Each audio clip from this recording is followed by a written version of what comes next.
Welcome to the How to Write a Book podcast, the show that helps you plan, write, and publish your book, even if you're a beginner or just feel like one. Now, for your host, she's written over a dozen books and helps others bring their books to life. Here she is, Massiel. Hi, everyone, and welcome to episode 135, day 15 in NaNoWRIMO. So in case you're joining me, hey, halfway through, what's up? And also, today we're talking about Memoir. Now, I'm very fortunate in my business because I often get to work with writers who are working on Memoir.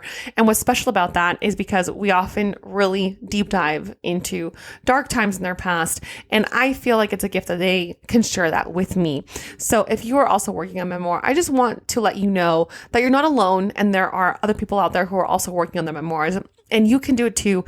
Your gift, your story, it really has a place in this world. And sometimes it's very difficult. You know, writers, we have a lot of pressure on ourselves just to begin with.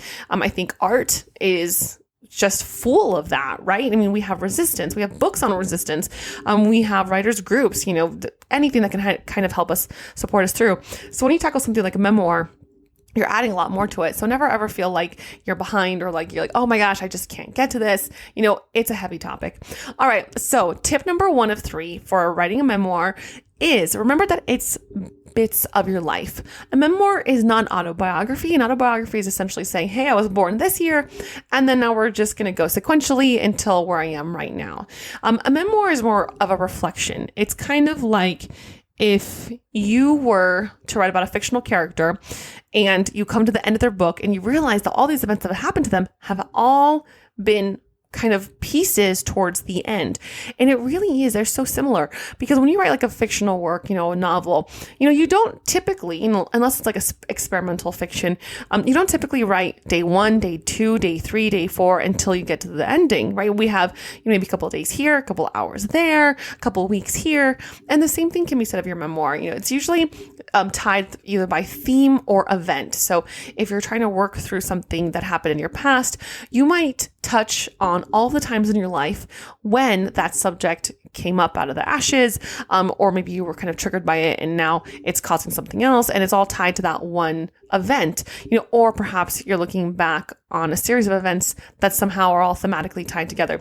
So when you're talking about memoir, it's going to be bits and pieces of your life, and it's a reflection. You're going to look back and think about this and say, this is how it's all coming together in my life, or how it's been tied to my life. So tip number 1, y'all. And thank you so much for joining us on day 15 here.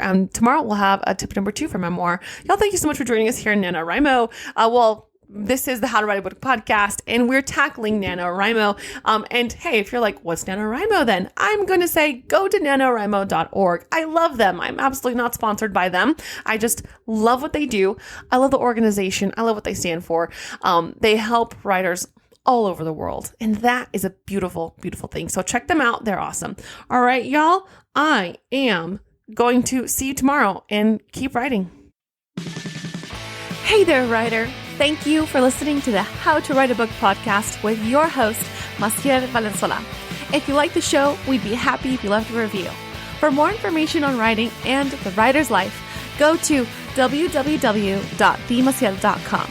That's www.themassiel.com. We'll see you on the other side.